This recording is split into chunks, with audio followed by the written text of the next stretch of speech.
Hi everybody, welcome to St Basil's presentation for the World Homelessness Day. I'm going to hand over to Stephen to tell you more. Hi everyone, thank you for taking the time to tune in and listening to our Youth World Homelessness panel.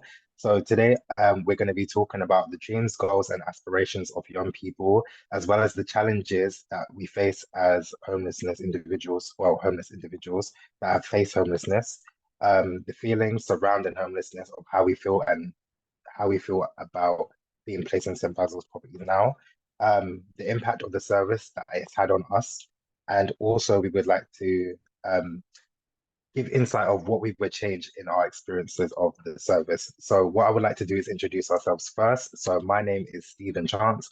I am the cooperative board member for the main board of directors at St. Basil's, and I'd like to hand over to Abby.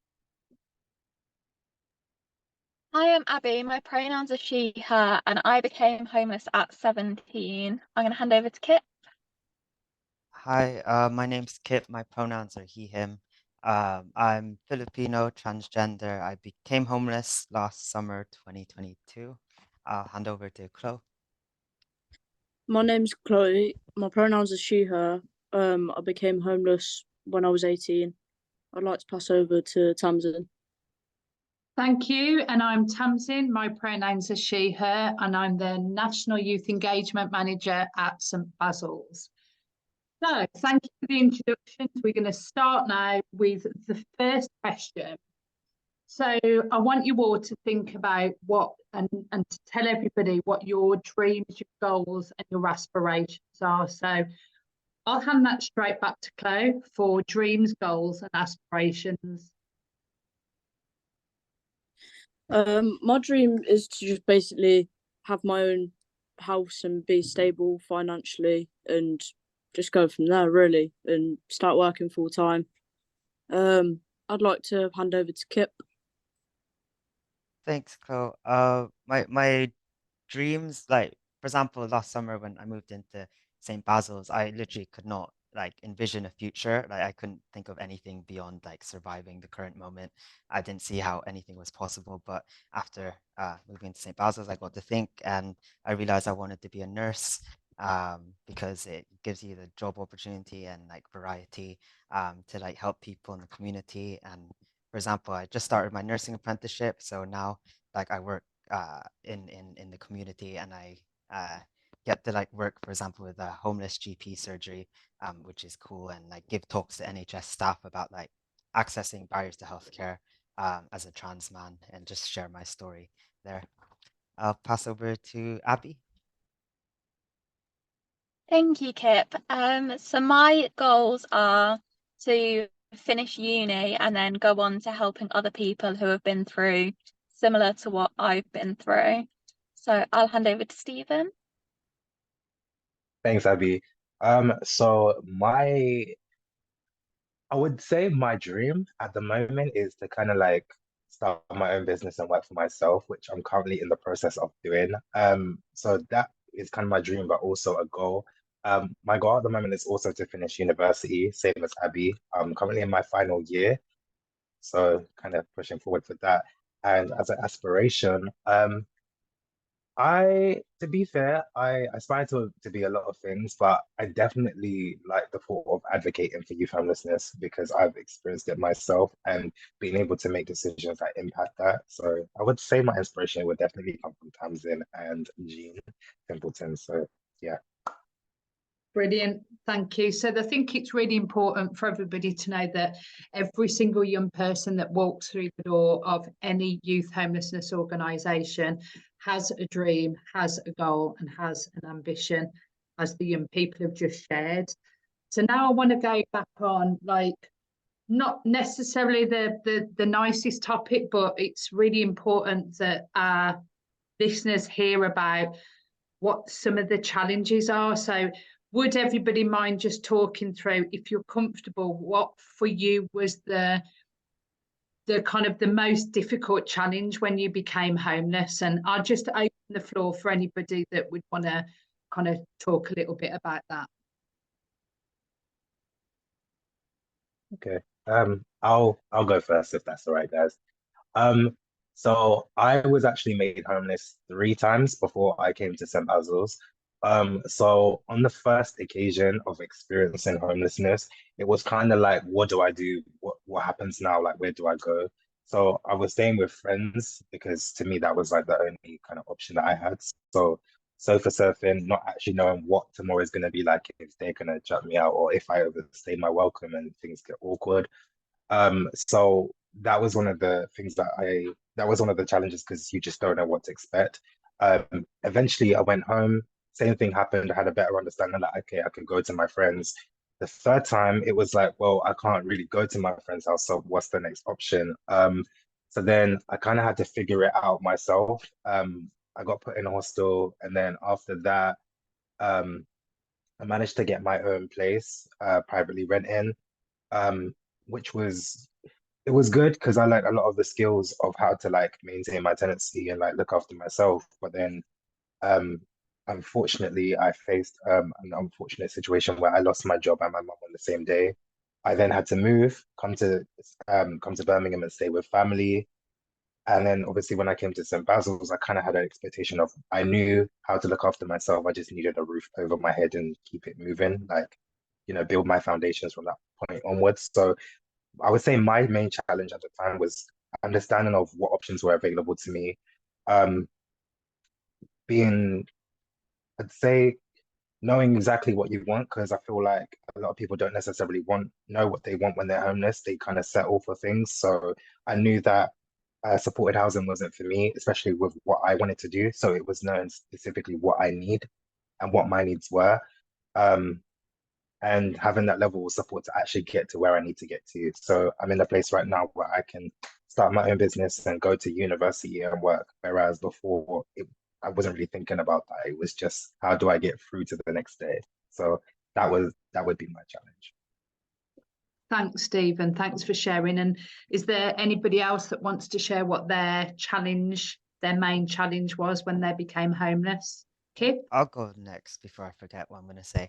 For me, it was like a bit like Stephen was saying. Well, I don't know, but like relying on other people's kindness, like when you don't have anywhere to live, and like asking for help, and like thinking like believing you deserve help, and because obviously, and like the stigma, that you've like intentionally made yourself homeless, and you should just for me, like staying in the family environment, like was like unsafe. But I didn't believe it was hard for me to like ask for help or believe that I deserved any better, and that just yeah. So that was it for me. And obviously, like the isolation and financial stress was just really like physically like damaging, and it was hard to get the motivation to get out of bed every day or move and stuff like that. Yeah. Thanks for sharing, Kip. And anyone else? Yeah, I'll go. So I also agree with what Stephen and Kip were saying, like knowing where to go when you do become homeless. Yeah, not knowing. So obviously that leaves you in more difficult situations because you are then every single night trying to find somewhere to stay. So that's obviously a challenge. And then when you do like get the support, and for me, I went into a hostel, obviously it's a completely different environment to what you're used to. So then it's also adapting to that. Like I'm quite an anxious person to move into a place where there was 25 beds. I was so thankful for the fact that I had a roof over my head, but it's also then I was having to adjust to meet so many new people that were very different to me as well. So yeah, and also the stigma around like what Kip was saying, the stigma and people that you thought would understand not necessarily understanding, and so yeah, losing a lot of people around you as well. Thanks, Abby. And Claire, have you got anything you wanted to add? Yeah, the challenges I sort of had was because I was sofa surfing, I didn't know where I was going to stay, and it sort of set me into a panic mode because it was like that constant fear of, am I going to have a roof over my head tonight? And what sort of income and am I going to like be able to get? Am I going to be able to survive with no food and stuff like that? But yeah. Thanks, Chloe. So everybody, you can tell that like every single young person has different challenges that they face when they become homeless, and it's really important that we try to alleviate those challenges. And I think that moves nicely on to, like, we don't like to focus too heavily on negative, as we're all about trying to express the positives that can come out of young people that enter services of, kind of youth homelessness services across the country. So I'd like to ask you now, and I think this is like really super important to share, what has made the biggest impact and kind of alleviated the fear and anxiety that you have when you come into services, no matter what situation you've come out of? What are the things that make the biggest impact to you as young people? And again, I'll just kind of open the floor, but it'd be great to hear from each of you what your thoughts are on that. Am I right to kick this one off? Yeah, go for it. The thing that's made the biggest impact with me is having a good support worker and having rent that I could actually afford, because then you can just sort of budget a lot better and get back on your feet, kind of thing. Nice. I'm happy to go next if that's all right. So I've got two that I would say have been the most helpful. So one is having a great support around me. I've got people I can go to, no matter the situation, people I can talk to. And the other is having like the youth advisory board, where it's like a family. We've all been through similar but also very different things, but everyone understands each other, so it makes me feel not as alone in what I'm going through. I'll go next if that's okay. For me, it's like when I moved into my project in Coventry, the fact that the building itself is like nice, in like nice condition, and it's like, it's got a proper front door. I've got a kitchen, a bathroom, a living room, and stuff like, and getting the opportunities to like volunteer with St Basil's, like it actually made me feel like proud to engage with St Basil's support, and not ashamed to say, like what, where I've been and stuff, and share that help getting support. Whereas, for example, when I moved into the emergency accommodation, it was like super grim and gross and disgusting, and I'd want to isolate and stuff. So yeah, and I agree with everyone else about the support network, and like being surrounded by like adults who like are like very positive and believe in you and stuff really helped. Okay. For me, I'd say definitely the relationships that I have with staff and other young people. So obviously we have the WhatsApp group for the youth advisory board, and then obviously all of the other stuff as well. But then the relationship that I have with staff, because where I live is more independent, I don't necessarily have staff here. So staff is located across the road. So it's nice to be able to go over there, have conversations, and get them to help me with little things that may not be related to St. Basil's. Like, for example, I asked one of them to help me with a uni assignment of going to court, and they came. So it's different levels of support that they can give you, and they go above and beyond to give that. So I would definitely say the relationships with staff and young people. Also, the property where I live, again, I agree with Chloe, the rent being affordable is amazing, and where I live is beautiful. But I think from that, it's a foundation for stability. So that's a huge thing for me, being able to build on that stability of being able to do other things that I thought I wouldn't necessarily be able to do. So yeah, I would definitely say that. Amazing. So that leads us nicely on to the very last point I think that we'd like to cover, and say there was one thing, obviously sharing your challenges and sharing your positive experiences, but if you looked at homelessness as the big picture, if you could change one thing, what would that be? I mean, I'm going to ask to say why as well, but you don't have to say that. But what is the thing that you would change if you could? And again, open floor. For me, I think it's about like knowledge. So from like school years and stuff, I think people should be told like about homelessness and like where to go if you need it, and also like break all the stigma around it as well. I think if people know from a young age, they will, yeah, one, if they have to, like if they experience something, they know exactly where to go, which will cause a lot less problems. Yeah, they won't have to go through as much, I guess. And two, yeah, like the stigma will be broken, so those that are experiencing it won't get as much hate and abuse and stuff.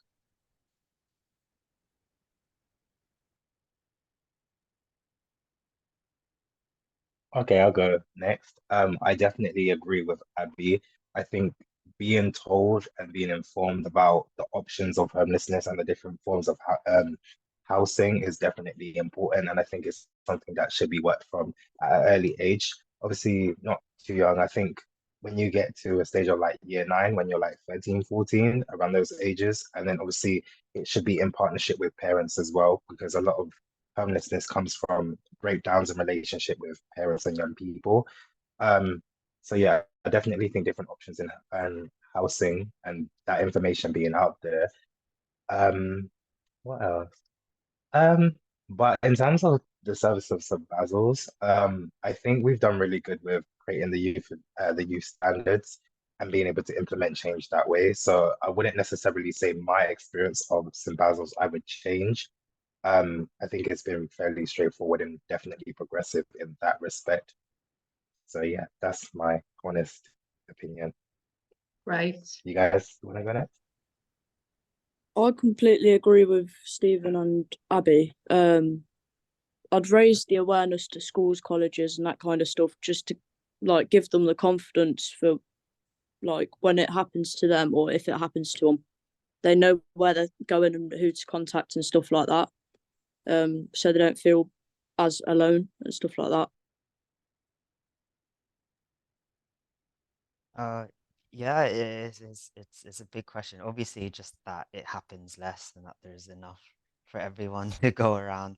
And uh yeah, and just the knowledge, like you're not like promote like I think promoting it also is like, you know, transitional support. Like you're it's good to be able to use these services like Stephen was saying, as a foundation and to get the stability, so then you can then build on and like move on, and it's there's no shame in accessing these services. And we all deserve a safe home, free of danger and abuse and everything. We all deserve a roof over our head with good good stuff. So just awareness of that. Brilliant. Thank you all so much for sharing like your dreams, your goals, your aspirations, your challenges, the impacts that good services have. So that really ends this kind of like discussion. And as I say, a big thank you for sharing your experiences. And anybody that's listening, please download the Youth Voice podcast. So it's Youth Voice, Speak Up for Change. Have a listen, because that's where you'll learn and understand like lots of different kind of experiences of young people that receive services, the challenges they face, their recommendations, their lived experience to bring about change.